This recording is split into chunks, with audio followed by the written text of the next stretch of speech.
And also other complications such as the sacroiliac joint pain or the girdle pains.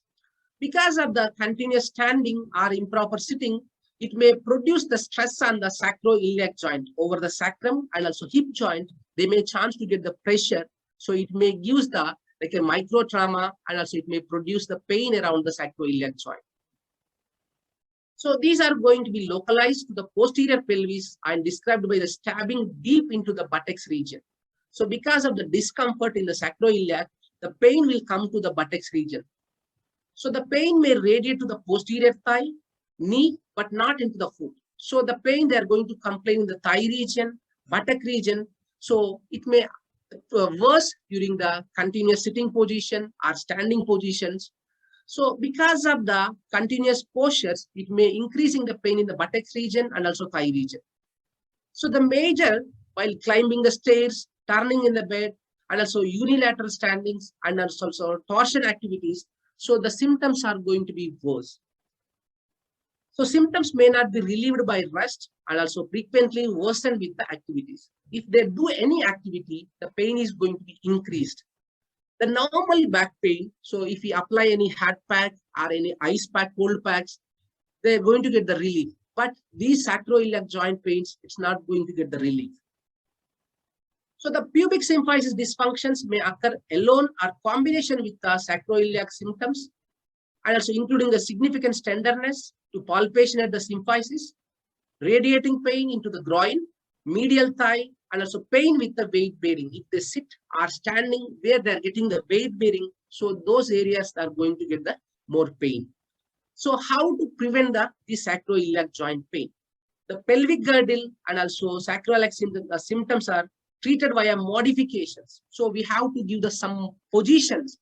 So, and also we have to give the some exercises so we can prevent this pelvic floor and the sacroiliac joint pains.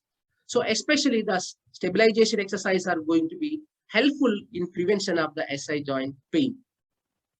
So these are especially some activity modifications. So these activity modifications, especially while traveling, so while entering into the car, so how to sit, how to get out, and also get in, so we have to encourage. So first here, we can ask them to, while entering to the car, get into the car, so ask them to first put their buttocks first. That means while sitting, first they sit and then bring their legs first. So then they're going to get the much less pressure on the SI joint. While getting out, first they have to keep the legs outside. So then only they have to get the outside. That means they go outside. And also some lying positions have to maintain the position properly in the side lying with the support of the pillows between the legs and also support to the fetus in the abdominal region.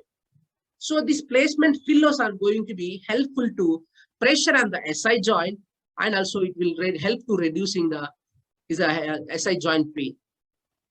So and also always keep the one pillow between the two knees. So these are going to be reduce the stress on the iliac and also pelvis as well as the sacrum, and also helpful to reducing the SI joint pain. And also some positions, especially we should not encourage the open hips. That means the hip abduction position should not encourage. Always the legs should be closed, adduction positions. If they do the abduction positions, so the pressure is going to be more in the SI joint. So we should not encourage the hip opening positions. If some activities, if we change, are during some sexual positions, or such as so that means always should be the hip adduction positions. So this is from the sexual position from the back side. So in always hip adduction positions. So these positions are going to be helpful in prevention of the SI joint functions.